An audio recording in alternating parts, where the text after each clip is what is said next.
buildings. My name is Barbara Casanova. I'm National Secretary for the Republican. I'm National Secretary for the Republican National Hispanic Assembly, and I'm Second Vice Chair for the RNHA of Florida. I am Chairman of Citizens First. We educate voters and register voters and register candidates. I am faculty for the Leadership Institute, so we go out nationwide training conservative leaders on everything from getting out the vote to Robert's rules. And most recently, I was listed on one of the founding coalition members of the Latin Americans for Trump campaign, along with our Commissioner Pereira and our Senator Rubio, so it was a great honor. But my introduction is my whole thing. So even though I grew up in Washington, D.C., I have spent half my life in D.C. and half my life here.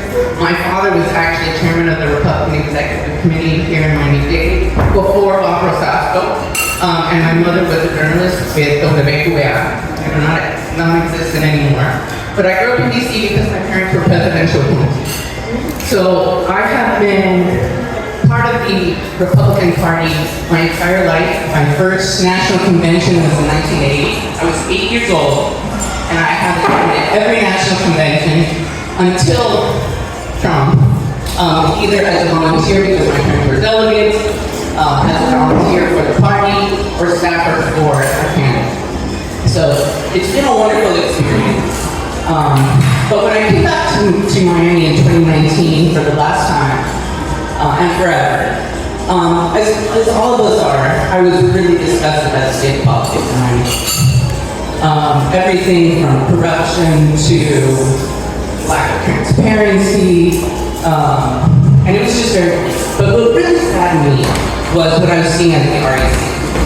The REC had turned into a social club, and anyone who didn't agree with them was basically called an infiltrator. I still don't know what one of these infiltrators are, but everyone's an infiltrator if you don't agree with them.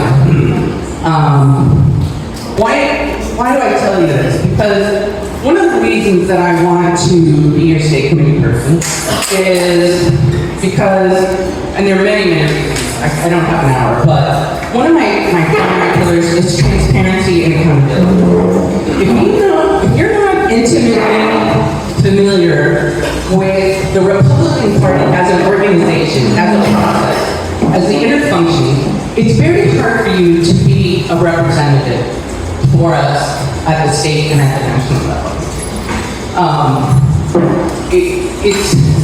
I know more, unfortunately, about the Republican Party than I ever thought I wanted to. But when we all go to the REC meeting, we all know that we're not being properly represented. We know it. We suspect shenanigans. We know shenanigans going on, but you can't quite put your finger on it. But because of my familiarity, I think I bring to the table unique experience and knowledge that will make me a better voice for us at the state level. No matter how complicated anyone wants you to think that the state committee decision is, there's bylaws and statutes and things, but the fact of the matter is your state committee woman and your state committee man are your voice and your representative at the state party. And the state party is supposed to be our advocate at the national convention. When we vote for in the primaries and the national, and our votes aren't magically carried to Washington, D.C. There's a process. We are, believe it or not, a key part of the electoral college. And we need to have better representation at the state level. One example I'll give you, the day before, this year we elected a new state committee chair, Evan Powers. The day before, we were in a REC meeting, and instead of being informed and educated so that we can be better advocates in our districts, what was taking place? Our state committee woman gave up her time in order for us to have a straw poll so everyone could have a rah-rah moment and say they were voting for Trump. This is folly. This is not work. We haven't done real work at the REC in many, many years. Decades, I'll say. And it's time that we have a better voice, an informed, educated person that can really make us better representatives for the voters who are in our district, so we are more effective. I have the ability to bring training from a national level. I have the backing of national organizations.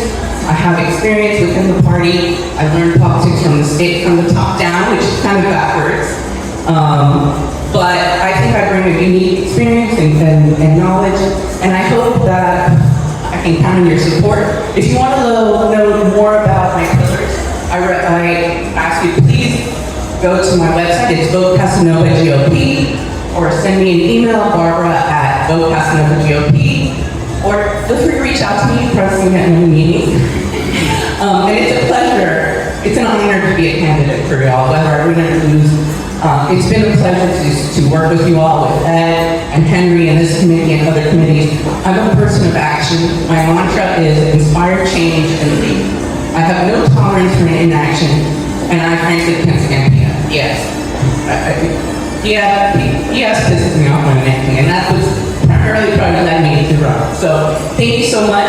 Thank you for your time. I hope I didn't take up too much time.